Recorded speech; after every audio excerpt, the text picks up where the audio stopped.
The new Fox poll has me up by almost 50 points over Ron DeSanctimonious and beating Biden by a lot. You know, I call him DeSanctimonious because he would have never been in politics. He was finished. He was out. The election was virtually over. He came in. He begged me for an endorsement. I said, I don't know. I did say this one of the few times I made a statement. Wasn't totally. I said, if George Washington and Abraham Lincoln came back from the dead, Ron, and they endorse you, you'd still lose. You'll lose it by so much. He said, no, you're very popular in Florida. I love Florida. He said, if you endorse me, I think I'll win. And I gave him an endorsement. I didn't know the other person. He was Secretary of Agriculture, Adam Putnam. I hear he's a good man, but I didn't know him. So I gave him an endorsement, and he was like a rocket ship. Just from the endorsement, he went up. He won a few days later. I mean, literally a short time later, he won the primary. Then he ran against somebody who turned out to be a crackhead, but he was the hottest politician in the Democrat Party. Remember? Good-looking guy. He was going to be, you know, automatic. He was going to be a president someday. Lots of luck. I hope he has an easier path than I had. But he was going to be a president someday, and Ron said, I won't be able to beat him. I said, Ron, I'm going to give you a couple of big Trump rallies, and you're going to beat him. And we gave him rallies, and he won. And then 4 years later, they scream at him, these lunatics in the back, the press. Will you run against the president, they said to him. And he looked at them, I have no comment. I said, no comment? This guy has no comment. That means he's running. And I started hitting him from the following day, you know, and I got a lot of heat. A lot of people would call, sir, you shouldn't attack him. He's a Republican. I said, I don't care. Difference does that make? And you see how he's done. He's been like a bird, sadly wounded, very badly wounded, actually, in flight. So he's been crashing. And we just got a poll in, I think, New Hampshire. He's in 5th place. So I wish him a lot of luck. You know, when you're loyal, and my consultants, they all get paid all this money. They don't know much.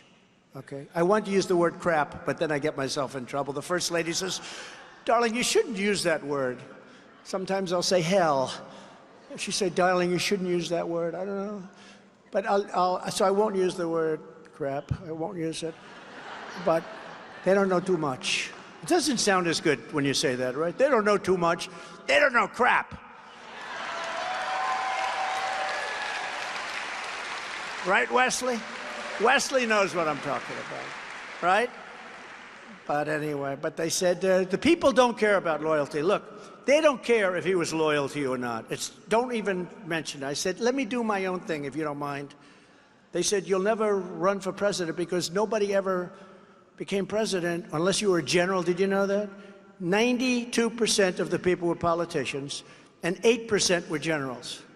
So I wasn't a politician. I wasn't a general.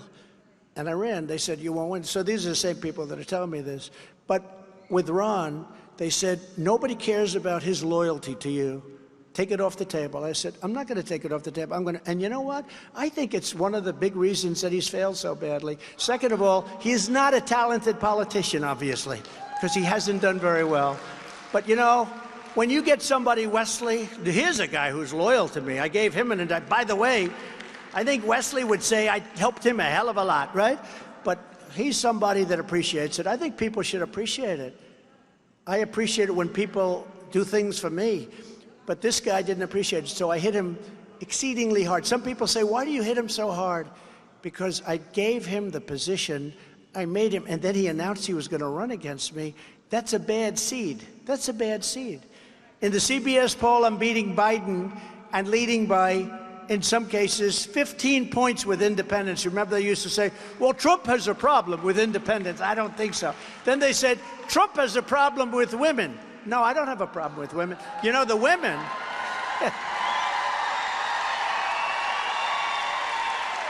I don't have a problem with them. You know what the women want? The women want more than it. They don't want crime. They want to have strong borders. They don't want people pouring into their neighborhoods and sleeping on their lawn. They were talking about the suburban woman. I think I did great with suburban women, okay? They want to see a well-run country. That's what women want, and we're doing great with everybody now. We're doing great with everybody. In yesterday's morning console poll, I'm 46 points, not 46 points, but 46 points up.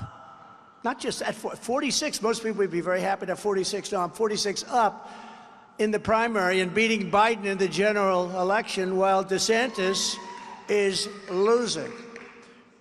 Ron DeSantis is losing. You see the NBC the other day? They said, ladies and gentlemen, we're here to interview Governor Ron DeSantis. He said, no, my name is DeSantis. Well, he actually changed it. DeSantis, right? Did you see? He changed his name. I said, never change your name in the middle of a campaign. Bad. But here in Iowa, I'm up over 37 points on DeSantis, 51-14. That's pretty good. That's pretty good, Kaufman. That's a pretty good number, Kaufman. That's not bad. You must be doing a better job than even your father does, right? His father's a great guy, by the way. We did great in 2016 and won. We did much better in 2020 than we did in 2016, getting millions and millions more votes. And we're going to do the best of all in 2024. We're going to do numbers like they've never seen before.